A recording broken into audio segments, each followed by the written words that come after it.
This episode was suggested by Marie, Taylor Treat, and Annabelle. If you'd like to make a suggestion, you can do so on Facebook and Instagram at Morbid Curiosity Podcast, on our website www.morbidcuriositypodcast.com, on our Discord server, and on Patreon.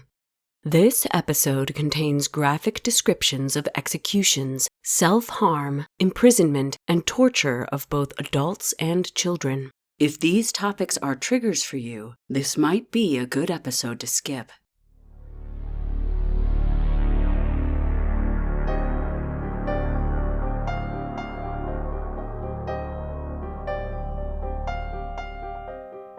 Humans are fascinated by gore and violence, but even more so the mysterious and unsolved. Interest in these disturbing and unpleasant subjects is called morbid curiosity, and it has gripped millions of people throughout the ages. I am one of those people. My name is Hallie, and this is the Morbid Curiosity Podcast.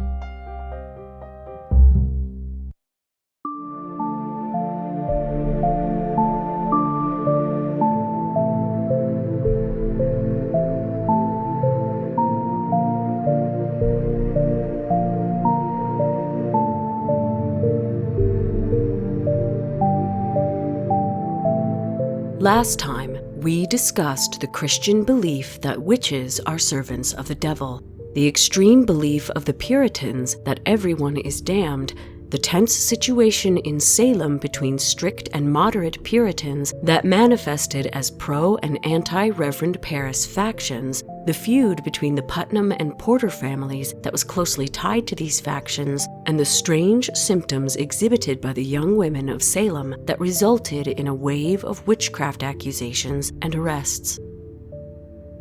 In mid-May 1692, the Court of Oyer and Terminer, the official criminal court of the province of Massachusetts, assembled for the first time. Its main task was to bring every accused witch to trial using several types of evidence, most of which would not have been accepted in any modern criminal court. Because witchcraft didn't require the accused to be physically present at the scene, there was no alibi, no real defense against the accusations. The first person to be tried was Bridget Bishop, a single older woman who was outspoken, quick to anger, and owned land due to the death of her husband. Bridget fit the stereotypical profile of a witch, female, elderly, and non-conforming to society. On June 8th, Bridget was the first to be found guilty of witchcraft and sentenced to execution. It was only weeks before that a law had passed allowing executions for witchcraft. One of the judges, Nathaniel Saltonstall, resigned from his position as a judge directly after the sentence was passed. He was replaced by John Foster. On June 10th, sometime between 8 a.m. and noon, Bridget Bishop was taken from jail to Proctor's Ledge at Gallows Hill in Salem. Either a temporary structure or a tree served as the gallows, as Salem had no permanent execution site. Reverend John Hale of nearby Beverly Village was present and likely read out her last rites. Bridget maintained her innocence to her last moments. She was blindfolded and guided halfway up a ladder. Her hands were then tied behind her back, her legs and petticoat tied closed, and a noose was placed around her neck. Then she was either pushed or the ladder was kicked out from under her. It's unknown if her neck broke from the fall or if she strangled at the end of the rope until she died. Her body was buried nearby, possibly in a ditch. Whether it remained there or was moved later is unknown. On June 15th, 12 ministers from the province of Massachusetts advised the Court of Oyer and Terminer not to rely entirely on spectral evidence to obtain convictions.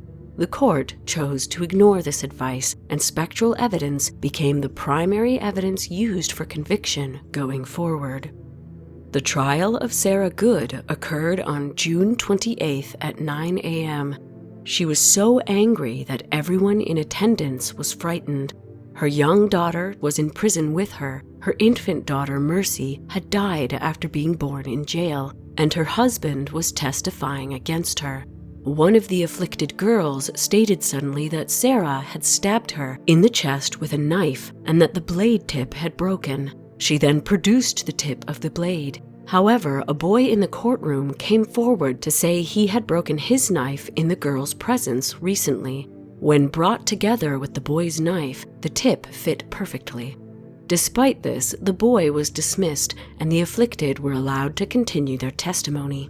This was not the only time one of the afflicted girls would be caught out in a lie. Sarah Good was found guilty and sentenced to execution, as was Rebecca Nurse, who was tried after her, despite 20 depositions from friends, families, and neighbors defending her. Initially, the jury found her not guilty, but as soon as this verdict was read, the afflicted girls cried out, vomited, and screamed. The jury reconsidered, taking this reaction into account, and found Rebecca Nurse guilty.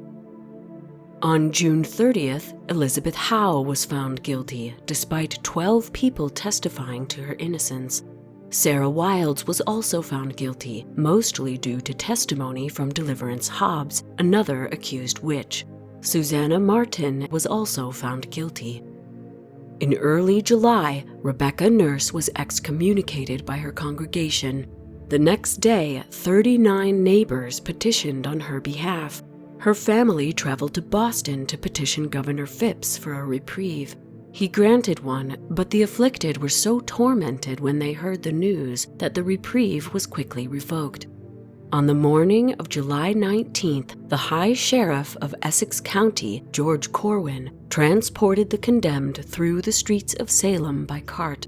Like Bridget Bishop, Rebecca Nurse, Susanna Martin, Elizabeth Howe, Sarah Good, and Sarah Wilds were taken to Proctor's Ledge. It's not known if they were hanged all at once or individually. When Sarah Good ascended the gallows, Reverend Nicholas Noyes, the official minister for the trials, encouraged her to confess and save her soul. It's said she angrily replied, "You are a liar. I am no more a witch than you are a wizard, and if you take my life, God will give you blood to drink." This phrase was based on a Bible verse from Revelations. Mysteriously, Reverend Nicholas Noyes would later die from a burst blood vessel in his head, which caused him to bleed from his mouth. After death, the bodies of the hanged women were cut down and placed in a nearby crevice, which acted as a shallow grave. It's thought that Rebecca Nurse's family waited until dark, took a boat along the North River, exhumed her body, and buried it with proper rites somewhere on her land. Imagine the terror and desperation of those still in jail. At every trial, the accused witches related more and more elaborate stories to try and avoid execution. Many inconsistencies were recorded in their testimonies, but magistrates only seemed to pay attention to them when it suited their needs. It's likely the rise in outlandishness was due to the intense pressure placed on the accused to confess and reveal other witches. In prison, many of the accused were interrogated using torture. John Proctor wrote a letter to Increase Mather, a high-ranking reverend in Boston, revealing the horrible methods by which the accused, including accused children, were tortured. The methods included hanging upside down for hours, cutting off circulation to fingers and limbs, screaming leading questions in their faces, and reminding them they would hang if they didn't cooperate. The only way to avoid execution seemed to be to implicate more people, either by joining the afflicted or breaking under interrogation. The mere prospect of the forced confessions caused many to confess quickly, either to escape the pain they might suffer or because they really did think they were guilty. In his letter to Increase Mather, John Proctor pleaded for a more objective jury. He invited Mather to come to Salem and see how ridiculous the trials were, with their heavy reliance on spectral evidence. The letter reached Mather in Boston on August 1st. He called a meeting of ministers in Boston to discuss the letter. The ministers agreed that spectral evidence shouldn't be the only evidence. Previously, spectral evidence had been taken more seriously, as it was believed that the devil could not impersonate an innocent person. But after consideration, the ministers agreed that the devil could appear in the guise of anyone, even someone innocent. Therefore, spectral evidence wasn't valid on its own. However, the Council of Ministers still left it up to the head magistrate, William Stoughton, to decide how to run the trials. Unfortunately, the court ignored the advice of the Boston ministers. John Proctor and his wife were tried on August 2nd, along with Martha Carrier. The Proctors pleaded not guilty, but the afflicted seized and screamed more than ever. 20 neighbors defended the Proctors, including kin from Ipswich as well. These petitions didn't help. Both the Proctors were sentenced to hang. However, Elizabeth Proctor was granted a stay of execution as she was pregnant. Once her child was born, she too would hang. Many people testified against Martha Carrier. She had survived a bout of smallpox when no one else had, and was the sister-in-law of Roger Toothacker, another accused witch. The afflicted shouted that she was twisting their necks during the trial. She responded angrily by saying that their necks were already twisted off. At this point in the trials, the afflicted began appearing in court with pins pushed under their skin, pins pushed through their lips, as well as other injuries supposedly caused by the accused witches. They wanted so desperately to be believed that they were harming themselves. I wonder if they really believed they were revealing witches in the community, or if they kept up this charade for fear of suffering extreme consequences for all the harm they had already done. On August 5th, 3 of the accused men were tried: George Burroughs, John Willard, and George Jacobs Sr.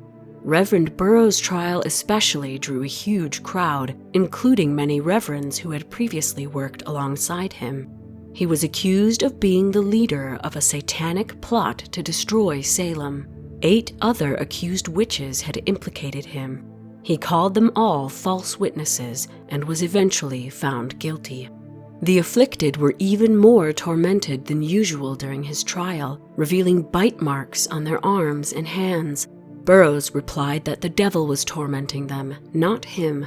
One by one, the afflicted fell into a silent trance, then suddenly shattered the silence with chaotic screams and seizures. They were separated from one another and brought in individually to be questioned, and each described the same 4 ghosts tormenting them at the behest of Burroughs. By mid-August, the panic was quickly spreading to other villages in the area. Young girls were becoming afflicted and accusing people in Andover, Ipswich, Beverly, Gloucester, and many more small towns. In Boston, government officials, including Increase Mather, began to vocalize that the trials were getting out of hand. On August 19th, George Jacobs, Martha Carrier, George Burroughs, John Proctor, and John Willard were hanged. All of them claimed innocence until their last moments. George Burroughs recited the Lord's Prayer perfectly on the gallows, a task that witches were allegedly unable to do, shocking the crowds in attendance. Cotton Mather, the son of Increase Mather, attended the execution and prayed with the condemned. He was heartbroken at what he saw and prayed that these were the last to be executed. However, he insisted that, quote, "The devil has often been transformed into an angel of light," end quote, suggesting he believed that Burroughs was indeed a witch. The bodies of the condemned were once again placed in the crevice at Gallows Hill. They were very poorly buried, with limbs and chins still visible above the dirt. The bodies of John Proctor and George Jacobs Sr. are thought to have been secreted away under cover of darkness for proper burials on family property. As for the bodies in the crevice, no one knows what happened to them. According to archaeologist Emerson Baker from Salem State University, quote, "There are no human remains in the very shallow soils of Proctor's Ledge," end quote. During his trial on September 9th, Giles Corey pled innocent but refused to answer a formality question: "How will you be tried?" He was supposed to say, "By God and my country," but instead he stood silently. Officially, his trial couldn't proceed until he spoke that phrase. Under English law, this refusal to speak was punishable by pressing under heavy weight until he cooperated. When he was retried on September 15th, Corey again stood mute.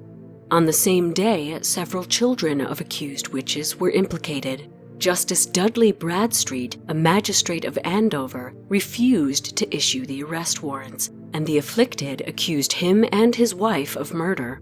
The Bradstreets fled the area, but they had made a mark. It's likely this refusal was the first real loss of power for the afflicted and the court. As for Giles Corey, it's been speculated that he realized he would likely be convicted, so decided to play the court. If he couldn't be properly tried, it was more likely the property he had left for his daughters' families wouldn't be seized. If he knew about the punishment of pressing, perhaps he thought the court wouldn't dare go through with it. He thought he was calling their bluff, but the court wasn't bluffing. On September 17th, around noon, Giles Corey was taken to an open field across the street from Salem jail. A large board was placed over top of him as he lay on his back. Stones were added to the board as court magistrates encouraged him to plead or say the phrase. Giles Corey was known as a stubborn old man and proved it during this torture. Over a period of 2 days, more and more stones were added to the board, and still Corey refused to recognize the authority of the court. It's said the last words he gasped before he was pressed to death were, quote, "More weight," end quote. This is the first and only time this method of torture was used in colonial New England. Judge Jonathan Corwin ordered Corey to be buried in an unmarked grave, supposedly near Tapley Brook, a location usually reserved for suicide victims and criminals. The next day, Martha Corey, Margaret Scott, Mary Easty, Alice Parker, Dorcas Hoar, Ann Pudeator, Wilmot Redd, Samuel Wardwell, and Mary Parker were all found guilty. On September 22nd, 8 of them were hanged. This was the last execution of the Salem witch trials. Dorcas Hoar was granted a temporary stay of execution after extensive and intense repentance. This shows that the intense grip the witch panic had on the court was loosening. On September 29th, Governor Phipps's wife, Mary, was accused of witchcraft after signing a release order for one of the prisoners in Boston. This accusation was brushed off as ridiculous. Another accusation from a group of Andover afflicted against a gentleman in Boston resulted in a defamation suit against them. The girls backed down quickly. The final blow against the trials came in early October. Increase Mather gave a speech at a meeting of ministers in Cambridge. He denounced the court's reliance on spectral evidence. What the afflicted said during their fits was not proof of guilt, because if they were possessed by demons, not witches, then those words were the devil's. A copy of his speech was circulated by Governor Phipps among the public. Mather added that, quote, "It would be better that 10 suspected witches should escape than 1 innocent person should be condemned," end quote. Not long after, several of the afflicted from Andover admitted that they had fabricated their accounts. They were scared witless and admitted to whatever was expected of them when accused. Petitions began to flood into the court defending accused witches who were imprisoned. Increase Mather visited Salem prison, and many who had confessed recanted those confessions. Governor Phipps soon ordered the court of Oyer and Terminer to stop using spectral evidence in the proceedings. On the 29th, he dissolved the court and ordered for some of the accused to be released. On December 10th, little Dorothy Good, who'd been arrested at age 4, was released when her prison bond was paid. She was the youngest person to be jailed during the Salem witch trials. While in jail, she had watched her mother, Sarah Good, give birth, her newborn sister die, and her mother be executed. At 5 years of age, Dorothy was severely psychologically disturbed.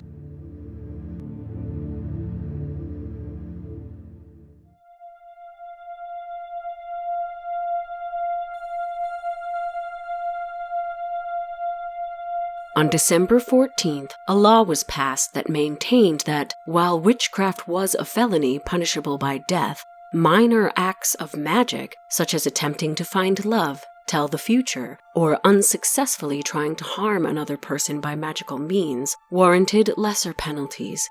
2 days later, Governor Phipps and the General Court of Massachusetts agreed to try the rest of the individuals still in prison, but that this new court would not accept spectral evidence. This new court met in January of 1693. 49 of the accused were released as their cases relied on spectral evidence alone. Chief Justice Stoughton still convicted 6 people and signed death warrants for 5 others previously convicted by the Court of Oyer and Terminer in 1692. The next date of execution was set for February. However, Governor Phipps pardoned all of the condemned, countering Stoughton's orders. Furious, Stoughton resigned. In May, Governor Phipps formally pardoned all those still in prison from the Salem witch trials, effectively ending the trials. Conflict within Salem village continued. Reverend Parris apologized to his congregation for his part in the events of 1692, but many members remained opposed to his ministry. He stepped down as minister in 1696 and was forced out of the church completely in 1697. That same year, the General Court of Massachusetts ordered a day of public fasting and prayer in atonement for the errors made by the colony, including the witchcraft trials. The 12 jurors of the Court of Oyer and Terminer signed a statement of apology. On August 25, 1706, 14 years after the witch trials, Ann Putnam Jr. publicly apologized, quote, for the accusing of several persons of a grievous crime whereby their lives were taken away from them, whom now I have just grounds and good reason to believe they were innocent persons, end quote. She was the only afflicted to publicly acknowledge her wrongdoing. On October 17, 1711, the Massachusetts legislature approved the reversal of the convictions of 12 of those individuals who were executed and 7 of those who were condemned but not executed in 1692. While an important step, not all those convicted of witchcraft were recognized by this resolution. In 1945, a bill was introduced into the legislature to clear the 6 remaining names of those convicted and executed during the Salem witch trials. This bill was championed by the descendants of Ann Pudeator. 12 years later, in 1957, a resolution was passed that pardoned Ann Pudeator and certain other persons. However, these other persons were not formally named. In October 2001, the known missing names were finally added to the 1957 resolution. Susanna Martin, Bridget Bishop, Alice Parker, Margaret Scott, and Wilmot Red were formally cleared of all witchcraft charges. It wasn't until August 2021 that all those wrongly convicted of witchcraft in 1692 were officially cleared of all charges.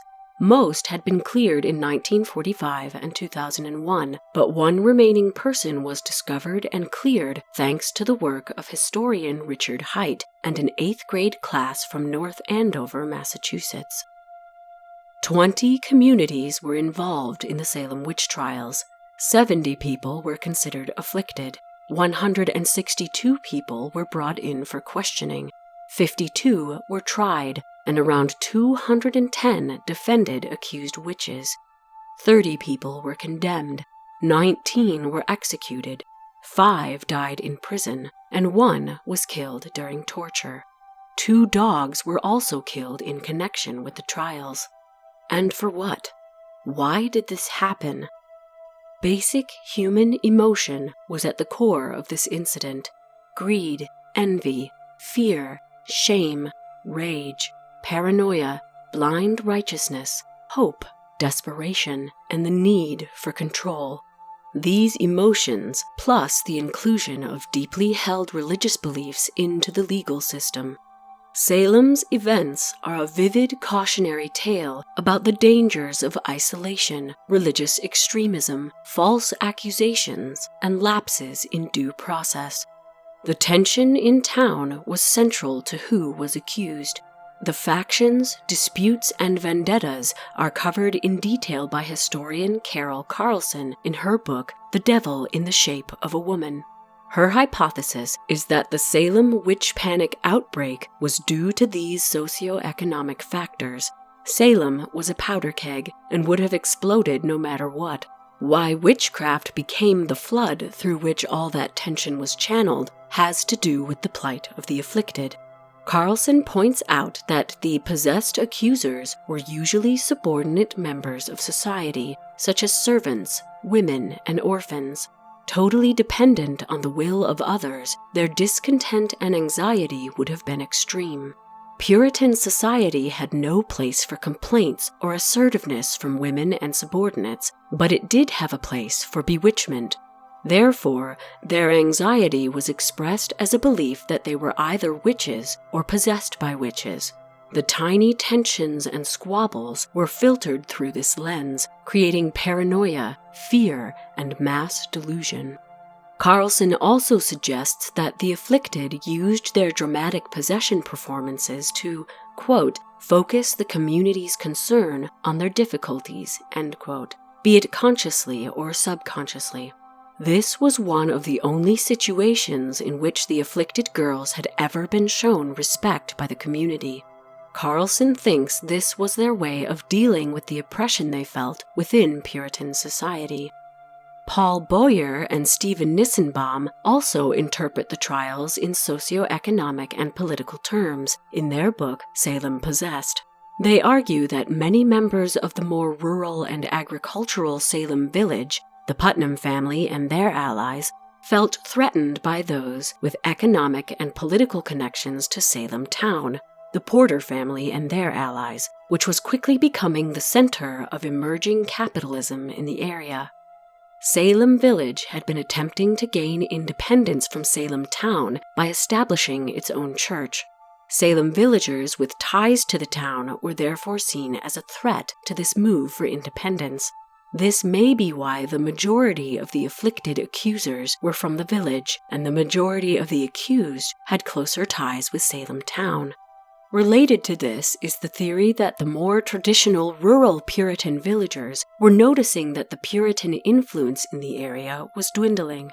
With the growth in population from colonists moving down from further north and from overseas, there were fewer people who ascribed to their strict faith. New ideas were being spread, and social and societal rules were changing. According to some scholars, such as historian Mary Beth Norton in her book In the Devil's Snare, local leaders in Salem were so receptive to the accusations of witchcraft and with implementing draconian laws and policies because of the precariousness of their own positions. Boyer and Nissenbaum agree, stating that, quote, what was going on was not simply a personal quarrel, an economic dispute, or even a struggle for power, but a moral conflict involving the very nature of the community itself. The fundamental issue was not who was in control of the village, but what its essential character was to be." End quote. On top of all of this, during the trials, the legal process changed. The preliminary actions occurred during the suspension of the Massachusetts Colony Charter, which had occurred due to political and religious tension between the colony and England. A new governor and a new charter arrived just as the accusations were ramping up and the jails were filling. The Court of Oyer and Terminer was formed before the General Court had time to create any new laws or review old ones. Without specific colony laws, the judges of the Court of Oyer and Terminer set their own rules, such as accepting spectral evidence. Emily Oster of the University of Chicago suggested another factor in the ramping up of the situation was the Little Ice Age. Temperatures all over the world began to drop at the beginning of the 14th century, with the coldest periods occurring from 1680 to 1730. The economic hardships caused by failing crops could have caused widespread anxiety, which manifested as the persecution of so-called witches as an explanation for the downturn. Oster argued that, in general, witchcraft trials may be large-scale examples of violence and scapegoating prompted by a deterioration in economic conditions brought on by the severe winters and food shortages. Outside of social, environmental, and political factors, some researchers think that psychological and medical factors could also have contributed to the situation. The cause of the symptoms displayed by the afflicted is a subject of intense interest. One of several psychological theories holds that the trials were the result of a mass psychogenic illness, or MPI. MPIs involve the spread of a set of physical symptoms through a population that have no physical infectious cause. It usually spreads rapidly through members of a cohesive group, originating from a nervous system disturbance in one individual that causes excitation, loss, or alteration of function. Their physical symptoms are then exhibited unconsciously by other members of the group, despite having no organic cause. MPIs usually arise in times of extreme stress on the group, and most often occur in young women or other oppressed groups as an expression of emotions that are deemed socially unacceptable. Another theory is that contaminated rye caused the delusions of the afflicted. Linda Caporeal argues that the girls suffered from convulsive ergotism, a condition caused by ergot, a type of fungus found in rye and other grains. Ergot contains alkaloids that are chemically similar to lysergic acid diethylamide, or LSD. When ingested, it can produce a variety of neurological symptoms, including convulsions, giddiness, fatigue, depression, the feeling of ants crawling all over the body, spasms, and catatonia after seizures. Apparently, underage individuals are more susceptible, as they tend to eat more and their bodies are smaller, making the concentration of the alkaloid higher for them. Ergot grows in cold and humid conditions, such as rye that is stored over the winter. Due to the Little Ice Age, the conditions for ergot growth were met, as well as crop failure of other grains, making the villagers depend more on rye than they would normally. However, Nicholas P. Spanos and Jack Gottlieb dispute this theory, as many of the symptoms of ergot poisoning were not present in other members of the community, nor in the youngest children, who would have been the most affected. One of the more controversial medical theories set out by Lori Wynn Carlson in her 1999 book, A Fever in Salem, suggests that the girls suffered from an outbreak of encephalitis lethargica, an inflammation of the brain spread by insects such as mosquitoes. Symptoms include fever, headaches, lethargy, double vision, abnormal eye movements, neck rigidity, behavioral changes, and tremors. However, as the symptoms began manifesting in winter, a time when there are no mosquitoes, this theory appears unlikely. The Salem witch trials have captured the human imagination for centuries, as have other historic witch panics. There are three consistent factors that come into play in most instances of witch panics: Christianity and its ideology of the witch as a servant of Satan, interpersonal tensions between villagers, and gender inequality. These were all present in Salem in 1692. Add in crop failure, societal changes, and perhaps physical and mental illness, and the stage is set for a witch hunt. The exact cause is woven amongst these factors, making it difficult to unravel.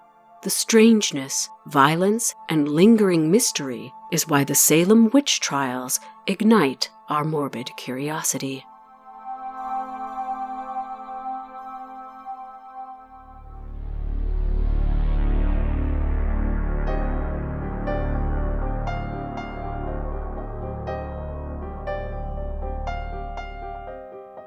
The Morbid Curiosity podcast is produced by H. Lloyd. If you'd like to get in touch or suggest a morbid topic, you can do so on Facebook and Instagram at Morbid Curiosity Podcast, or on our website, www.morbidcuriositypodcast.com.